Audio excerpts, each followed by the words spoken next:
মানুষের সবচেয়ে বড় দুর্বলতা কি জানেন? সবসময় অন্ধকারকে ভয় পাওয়া নয়, বরং এমন কিছু বিশ্বাস করে ফেলা যার কোনো প্রমাণই নেই। কখনো কখনো একটি গল্প, একটি কথা কিংবা একটি কল্পনা আমাদের মনের উপর এতটাই প্রভাব ফেলতে পারে যে আমরা সেটাকেই সত্যি বলে ধরে নিই।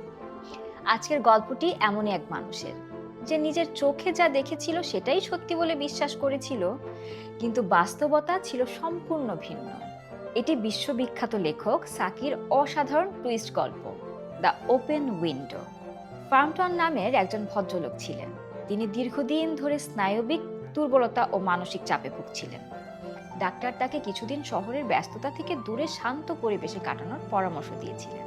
সে কারণেই তিনি গ্রামাঞ্চলে একটি নিরিবিলি এলাকায় কিছুদিন থাকার সিদ্ধান্ত নিলেন। তবে সেখানে তার পরিচিত মানুষ খুব বেশি ছিল না। তার বোন আগে একসময় ওই এলাকায় থাকতেন। যাওয়ার আগে বোন কয়েকজন স্থানীয় মানুষের ঠিকানা লিখে দিয়েছিলেন, যেন নতুন জায়গায় গিয়ে সে একেবারে একা অনুভব না করে। একদিন বিকেলে ফ্রাম্পটন সেই তালিকার একটি ঠিকানায় পৌঁছালেন। বাড়িটি ছিল বেশ সুন্দর, চারপাশে গাছপালা, শান্ত পরিবেশ। তিনি দরজায় কড়া নাড়তেই তাকে ভেতরে বসতে বলা হলো। বাড়ির মালকিন তখন অন্য একটি কাজে ব্যস্ত ছিলেন, তাই তার সঙ্গে প্রথম দেখা হলো 15 বছর বয়সী এক কিশোরীর। মেয়েটার নাম ভেরা। বয়স কম হলেও তার চোখে মুখে ছিল আত্মবিশ্বাস। সে খুব ভদ্রভাবে অতিথিকে স্বাগত জানালো। কিছুক্ষণ সাধারণ কথাবার্তার পর ভেরা হঠাৎ জিজ্ঞাসা করলো, আপনি কি আমার খালাকে আগে থেকে চিনতেন? ফ্রাম্পটন মাথা নেড়ে বললেন, না, তেমন নয়, শুধু আমার বোনের কাছ থেকে তার নাম শুনেছি। ভেরা কিছুক্ষণ চুপ করে রইল। তারপর ঘরের একপাশে বড় একটা জানালার দিকে তাকালো। জানালাটি অদ্ভুতভাবে পুরোপুরি খোলা ছিল, যদিও বাইরে তখন হালকা ঠান্ডা বাতাস বইছিল। ফ্রাম্পটনেরও বিষয়টি চোখে পড়ছিল।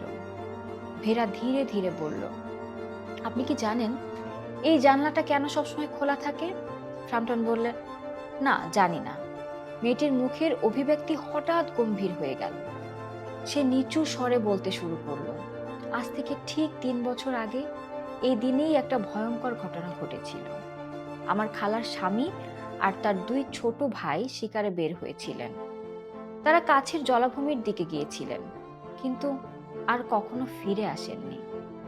ফ্রাম্পটন মনোযোগ দিয়ে শুনছিলেন। ভেরা বলতে লাগলো, মানুষ বলেছিল তারা জলাভূমির কাদায় তলিয়ে গেছে।